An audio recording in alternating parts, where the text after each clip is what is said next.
Roski making hits.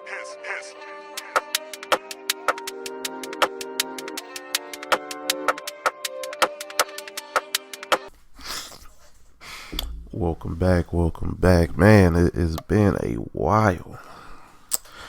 Good 2 to 3 months, if I'm not mistaken. Last time I uploaded was close to the end of November, so about a good month and a half.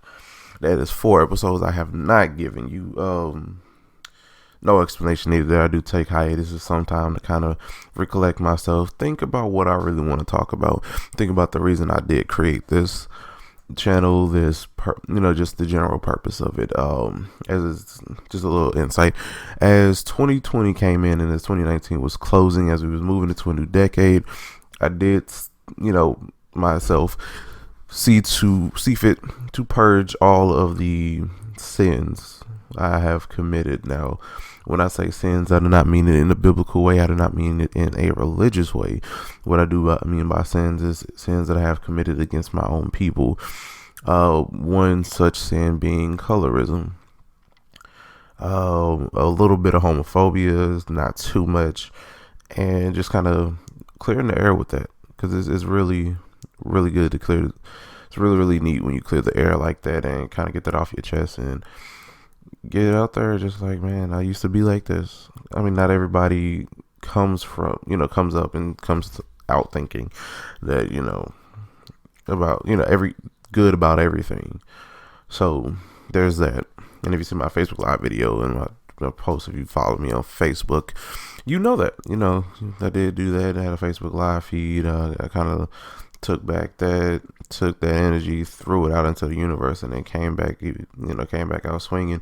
And then, besides my posting, I have been posting a bit of good little things in reference to, that same topic. But y'all ain't here for that. Man, that sounds hard to say. But y'all, okay, so just real quick. It is like 4 in the morning, so that's why I'm not as live and livid as I would most likely be, because most everybody is asleep. So what I'm doing is I'm trying to keep the tone down and kind of keep it as a soft, smooth, melodious thing, I mean, I do have a very good voice, so I'm not trying to get riled up and be all like and be hyper. It's 4 in the morning, y'all. 4 in the morning when I'm recording this on a Friday morning. Y'all better know. But today, what we talking about, and the introduction and everything. Today, what we're talking about is something that's just popped up on, as my attention grasper.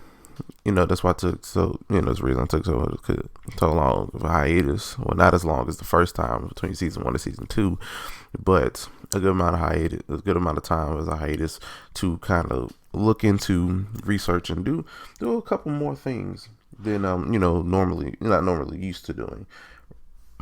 Right. So something that's popped up on everybody's timeline and everybody's feed at this point, and if you want to chime in, go ahead, leave a comment after the topic has been said. But something that's popped up is Loni Love's comments about black men not knowing how to be faithful.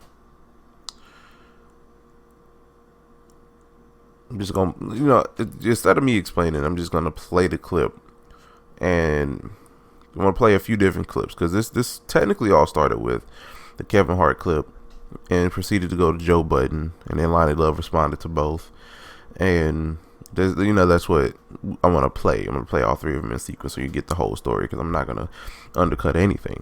I'm going to give you a bit of statistics and everything. But the question posed today on this beautiful, beautiful morning is, are black men as a whole, and not just, statistically, as a whole by the majority. I know these statistics sometimes paint us in a negative frame, but are black men more infertile than every other race? Or in layman's terms, do black men cheat more? Right? And it kind of goes along with the classic niggas ain't shit mentality that has plagued the black community. So, man, when I say it's been a minute, but there are some statistics that do point to some other things, right?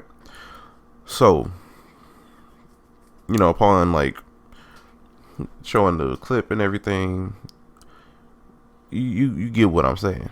He's a hard worker. Like, I can see how niggas cheat. Is that what you took from this doc? No. No, but in thinking about how hard he works, like, sometimes you're not home but for 10 seconds in the day for however many days. Mm-hmm. And I, as a man, can understand how that can be difficult. Okay. Like, I know how I was feeling just going to work, however many hours I was going to work and spending very little time at home. Like, we don't have to get into that right now, but as men, I think you all know what I'm saying. Yeah, definitely. Yeah, I understand that about him, and I like the way that he and his wife and his family and friends even attacked that aspect of things, the cheating. Yeah. Mm-hmm. What else did he address? He addressed a lot of this shit. I liked that. I like the Oscar jokes, or the way they tackled that one. In the black community, I'm gonna, I don't speak for the black community, but I do think that a lot of black men, they really don't know how to have true, faithful relationships. They think because they have money, because they have power, that they can treat women any kind of way. Lonnie Love is saying things. And that is something we need to work on. We need to work on that money and power does not mean that you can just do whatever you want to do. I think sadly in so many cultures that is the whole machismo thing, like that goes across the board, but I'm going to say... No, it's not across the board because what is happening is that we are still dealing with the point of slavery, and we are descendants of slavery, and because our families were broken up, we still do not have an idea of how to have together families because our families were broken up. Yes, and until we really from that perspective, I absolutely not get just it. slavery, welfare reform in the 60s and 70s. Like this is a long. So when you hear, because I want to say, when you hear Joe Budden say, he worked so hard, it's not a bad thing. He's saying, Kevin don't want to be poor no more. Okay? So he's like, let me go out here and make this money because I don't want to go back to where I was in Philly. So what he was saying was he was using it as an excuse, and we modernize it and say, but that's not, but you got to understand the whole psychology behind it. That's the reason why he's working so hard, because he don't want to go back to where he came from, because then he'll lose the power. And then working so hard is affecting his relationship. Exactly. Yeah. So it is a... conundrum. Correct. Well,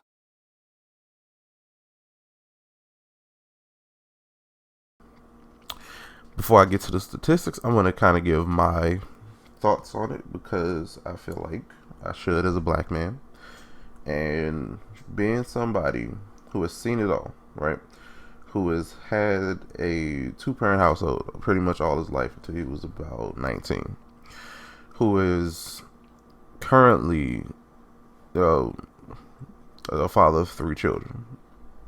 I say currently because I'll never know how life is going to go. Currently a father of 3 children, and I possess this certain pizzazz about me and spunk. So I think I'm allowed to kind of comment on this a little bit.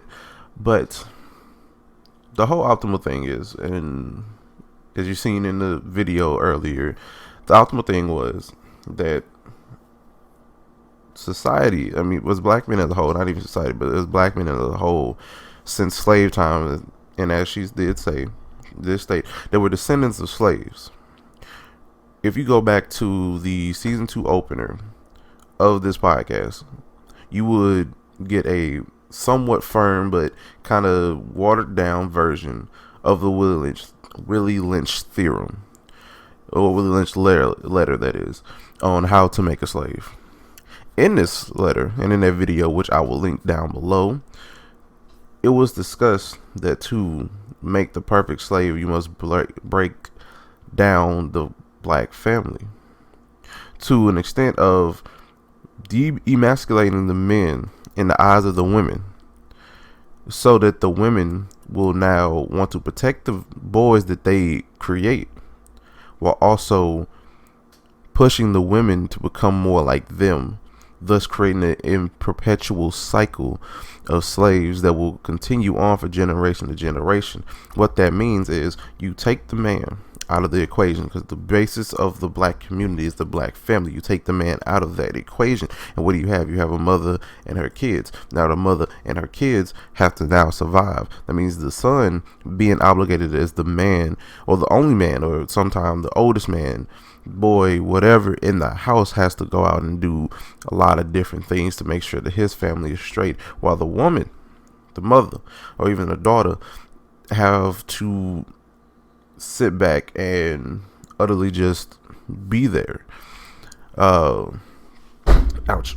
In that, in that context, and not even just be there because they'll contribute and do all these things, but in the context of it all, since slave times, the objective for white supremacy has been to break up the black families, and to do that, they use various different methods. In the 17 and 1800s, well, even before that, the 14 to 1800s, what they would do is they would beat and kill the black man in front of the black women and children, thus demasculating the image of what a black man was, or at this point an African man was, burying that image into her psyche. Because if you understand basic psychology, the roles that a man and a woman play in a relationship is totally different. As we could sit here and try to be as progressive as possible, but there's one thing that always remains the same.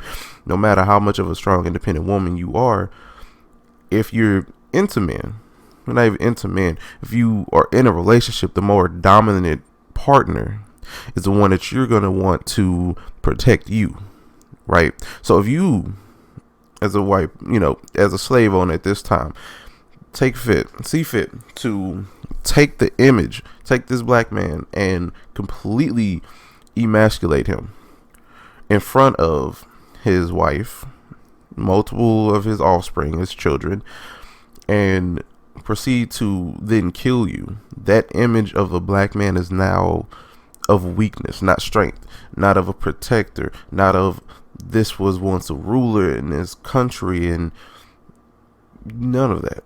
It's none of that anymore. It's now of a weak person that couldn't take down a man that's scrawnier and less stacked and built than him. And that was the whole key.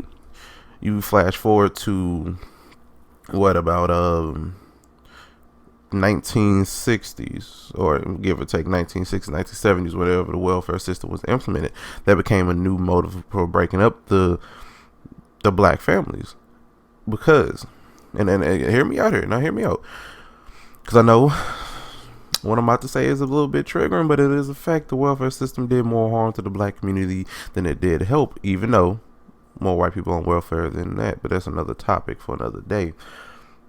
What it did was it created another form of emasculization that crippled the black man.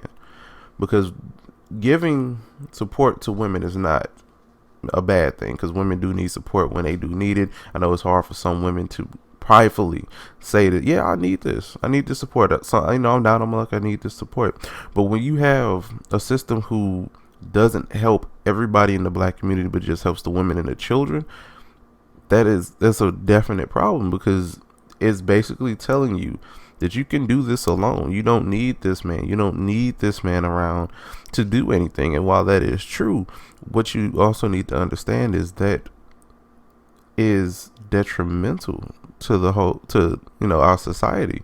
Because now that you're sitting there looking at this, you push forth a narrative that niggas ain't shit, and your kids pick up on that. So that narrative then goes from your son to your daughter to your other kids, and then that in and of itself makes them hate the black man that they came from. Vice versa, it can also make them hate the black woman that they came from.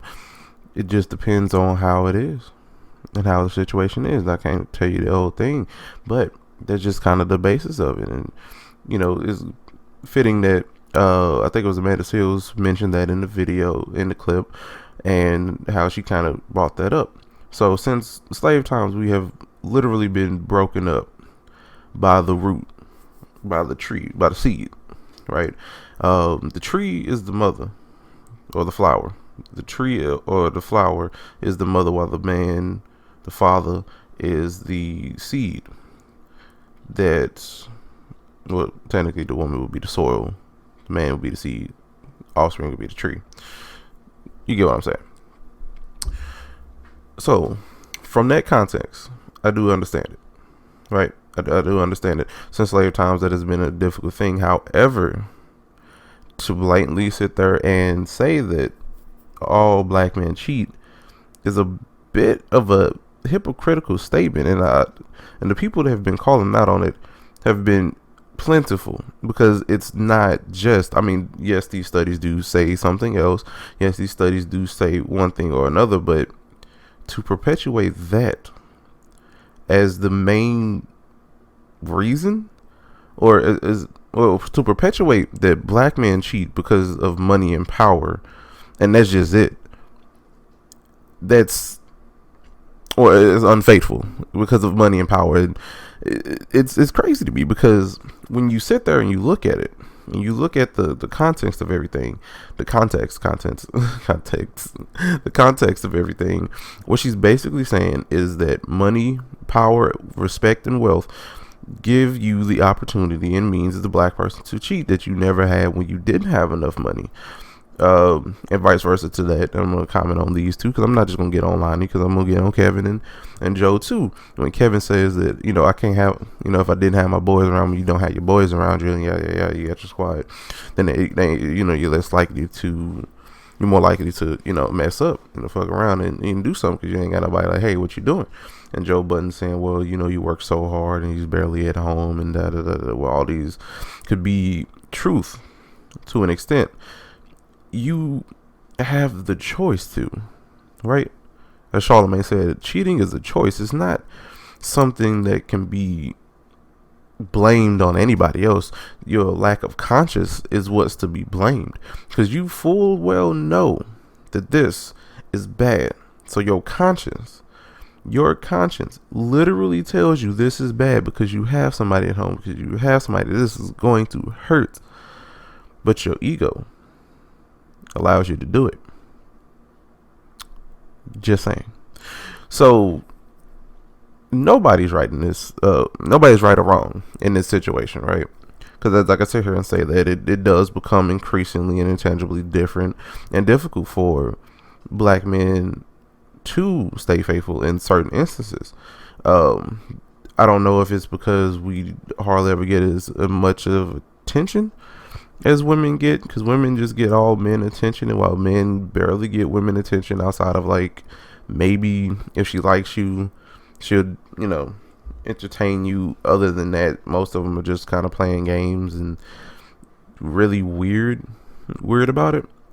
Not to say men don't play games either, but just generally speaking, well, let me not generalize it, just not even most women, it just, we don't get us as black men potentially don't get a lot of attention from females that we may be crushing on. So that's why we tend to go out and see if we still got it. As Charlamagne said in the video earlier, that's kind of like a main reason why, because we want to still see if we got it, if it's like, oh yeah, we got it. But my main problem with this is that that's like a stupid motive. You know what I'm saying? Like, to go out and say, I'm going to do this, I'm going to cheat on, break up my family utterly, because it's going to be your fault, by the way. It's definitely going to be your fault. I'm going to break up my family because of whatever reason. I don't get it. This whole ego thing. Say it is the ego thing, and it is. You then put a strain on everything in your life because you wanted to prove a point. The pride and the ego thing is something that it's really tricky, because everybody has a pride and everybody has an ego, but for men it's a whole different ball game, because that is our whole stick, because we are egotistical beings, and that machismo masculine energy that we possess is what makes us men. And don't get me wrong, there's a bit of toxicity in that too, but it's toxicity in everything. So to end off that segment, because I don't want to harp over that too long. To end that segment off, I'm kind of in the fence about it, right? Kind of the fence, because on one hand, you have the scientific proof, the history that backs it, and the studies that also back the claim that black men are the most unfaithful race so far. Then on the other hand, you have it being a actual choice, because you can say no. Or even then, you have white men and Hispanic men that do this too. So why is it that we're being highlighted and not everybody else? Because I've known a few white people who have been cheated on, white women who's been cheated on by their boyfriends or husbands or whatnot. A couple Hispanic people, and it happens every day in different communities. So it's not like we're the only ones that are doing it, but to be attacked so brutally on media by black women, and this is like on primetime television. This is a day in spot on primetime television in the morning time. So everybody's looking at this, most time before you go to work, before you go to school. And this is what you're presenting to our black women and our black children. Like, I understand that personal feelings get in the way and then personal experience come into play, but you can't generalize an entire group of men off of personal experience. No, that's just not okay. I'm not going to just sit here and generalize black women off my own personal experience with them. Yes, I've had some run-ins, some bad run-ins from black women, but I will never open my mouth to say black women ain't shit. That's all I'm saying. That's all I'm saying.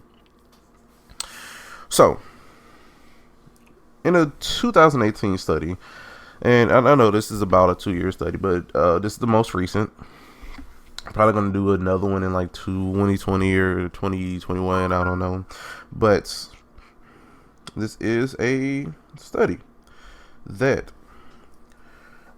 kind of gave hints of everything. So the demographic of cheating in America, the percentage who reported have had sex with somebody outside their spouse, other than their spouse, while married. So men had a 20% gap, well, not even 20%, but a 7% gap between women. So more men cheat than women while being married. So this is in the context of being married, right? So that's a 20% to a 7%. What makes it interesting is when you go down here to the actual the race demographic, or it's on plate and putting it as they put it, black men, or it says black people, I'll say 22% of black people. Well, actually, among black men, the rate is the highest at 28. They have sex with someone other than their spouse, compared with 20% of white men and 16% of black men. So, overall, 22% of black people, are infertile in their relationship. 28% of that 22% are mostly men. So that's, that's still really a high number to blatantly put it. And with the 20% being white men and 16% being Hispanic men, it shows that yes, we do cheat a lot, but we're not the only ones that's out here cheating. This study doesn't prove anything, and I don't want it to think like I'm using it as an excuse for black men to cheat, but it is something to, food for thought. It even goes down to break it down a little bit further.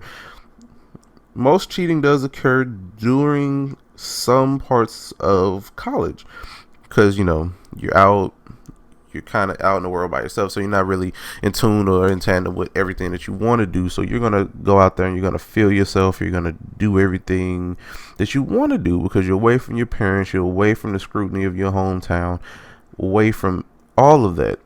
And you're a new person there because nobody knows you. Well, maybe some people know you, but not everybody there is going to know you. So that's when you're going to be out there doing all this, soul searching.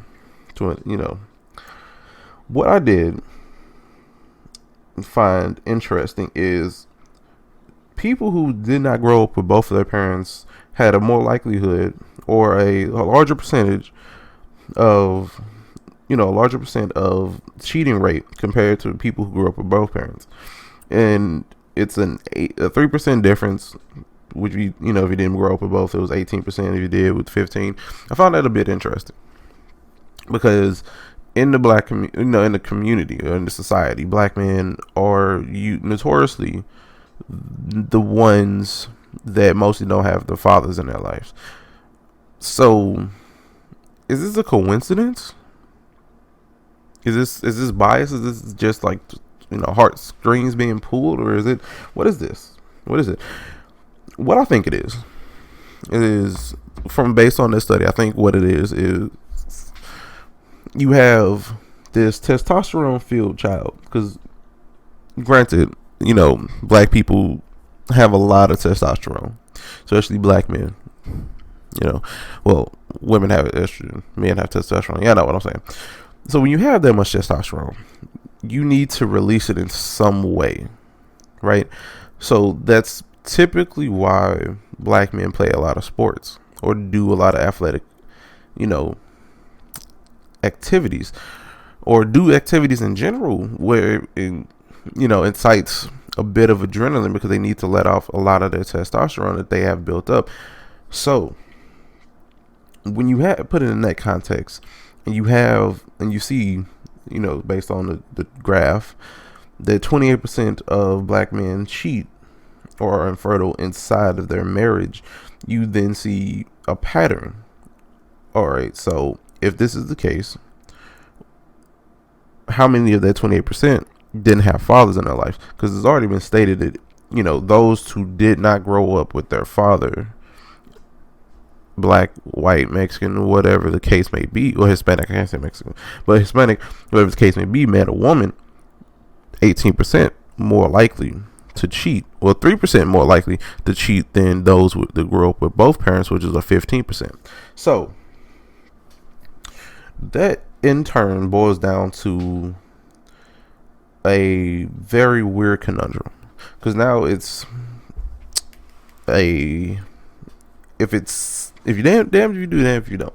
Because if your father's not in your life, it does cause a lot of detrimental effects on a child, men and women both. Young black boys, young black girls. It does cause a lot of problems. However, and this is where the however comes in, I don't think that should be used as an excuse. Because your father wasn't in your life, maybe, or your mother, because it did just say parents, or your mother, doesn't mean you have the right to go out and cheat on somebody. So what I'm thinking is boiling down to, and this is something Charlamagne commented in the clip earlier, is a matter of convenience and a matter of ego. Or somebody commented on it. I think it was, I don't know. I was watching the video. I'll try to find it if I can. But it's a matter of convenience. Which alludes back to what I said earlier. It's more convenient for us to be, if we're in that situation with a woman that we may not get the chance to, because as men, we don't get a lot of chances to have sex with a lot of different women, if you want me to be honest.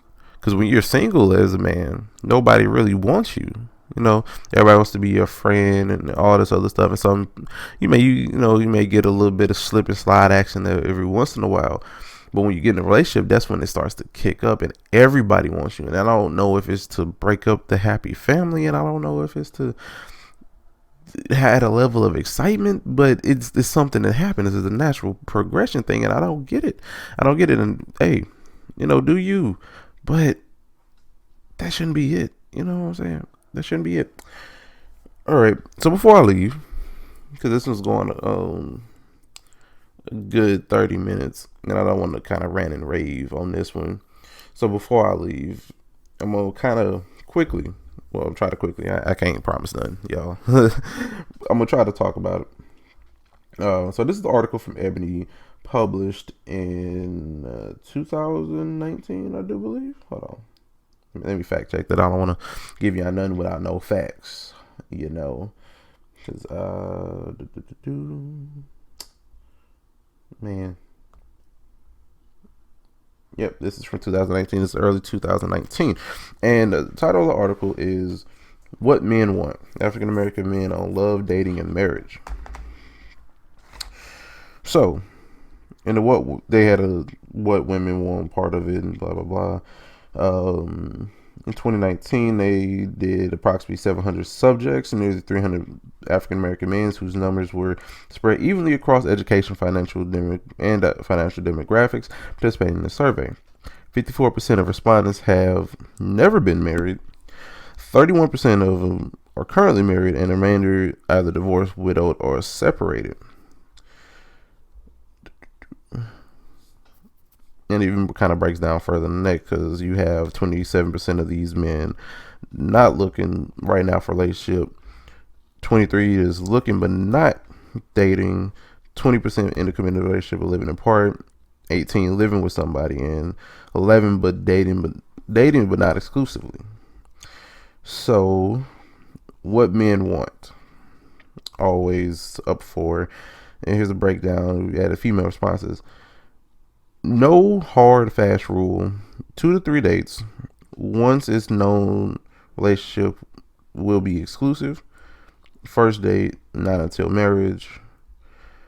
Here we go. But can brothers commit? More than half of black men, 52% surveyed, want to marry their current partner. 38% indicate not being sure, and 11% say they have no interest.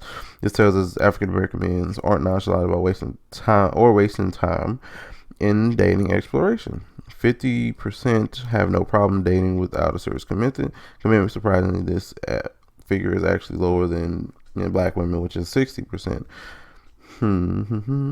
Okay. So that's not about anything. Yeah.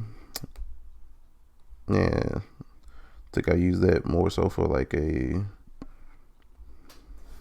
different video, because that didn't pretty much prove anything. But it did prove that I guess we don't want to get married, or we want to get married. I don't know. It's up to the individual. But to end this off on a high note, what the whole argument of it is, and I get it, personal experiences do affect the judgment and what is said about a certain situation or a current situation. However, we need to take that out of it to look at the grander picture, because not only is this, again, on primetime television, so this isn't something that is like, lesser known and, goes under the radar. But on primetime television, on a prominent spot in primetime television, from one of the, I think it's most watched, or maybe second, third most watched shows in the morning time, as far as talk shows, there's a whole bunch of them. Nobody really cares. You have people looking at this, right? You have people looking at this to feel represented by their representative that has been put in place for the community. And it's not saying that, Lonnie Love represents the entire black community, but when you put yourself in that seat, you now have an inverted responsibility. You can sit up there and you can go full on Uncle Tom and be a mammy for the white folks, or you can go out there and tell it how it is. I don't know which one it is. I'm not gonna sit here and claim to know this lady. I have seen a bunch of her work as a comedian, and seen a lot of things about Miss Lonnie Love. But what I will say is that the comments that she made, albeit maybe from personal experiences, aren't 100% true. Statistically proven, yes, they are true, but not 100% of the time is statistics what it once was. And again, this is from 2018. That is almost 2 years ago.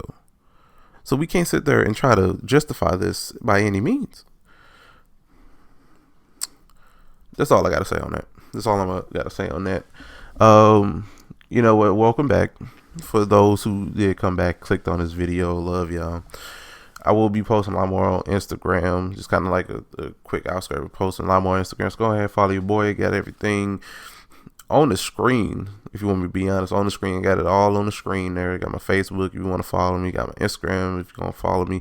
Also on the left side of the screen, which would be all right.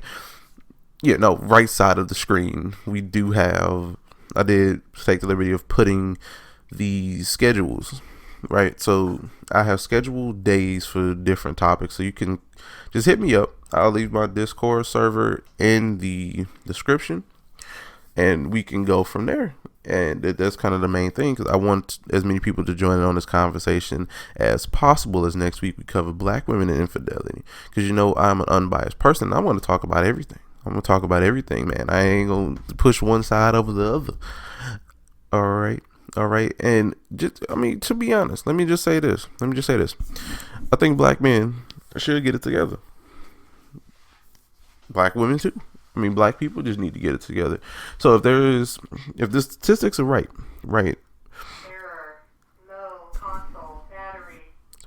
If the statistics are right, and 28% of black men are infertile more infertile than compared to Hispanic and white men, that's something we need to fix, right? Why is it that we have to focus so much on our pride and our ego and not on the basic fundamental knowledge of what we want as a person? I don't want to go out here and make myself feel better while making somebody else feel shitty. If you are in a relationship, you're married or whatever, try to compromise. If you aren't satisfied with the level of sexual attention that you are getting, try to do something else, man. Don't go out there and cheat, man. Let that be not even a thought. Talk about it and be like, all right. And that's all it is. It's just a conversation could change a whole nation. And I don't understand why people don't just communicate. Just communicate, man. It's as simple as that. If you communicate your feelings and your thoughts to other people, then things will get better. And it goes for women too, because if a woman's not satisfied, she will definitely go out there and cheat. So the problem lies in the lack of communication, which I will cover on a later episode. The lack of communication is what is causing this little fuck up that we doing. So you have to look back at yourself and see what you're doing wrong in order to get everything done. Because to love thyself, how do I say this? You can never love somebody unless you love thyself, I'll say. Because it's the hard thing. Because if you don't know and love yourself, then you will never be able to know and love anybody else. But with that, I will bid you guys adieu. I'll see you guys next week. And I would, next week for all the new content that I will be putting out. This is, 2020, man. Happy New Year's to all of y'all, even though it's been about fucking 2 weeks since New Year's Day. Happy New Year's to all of y'all. Make sure y'all stay up, stay active, and please, for the love of God, stay safe, man. It's hard out here. Peace.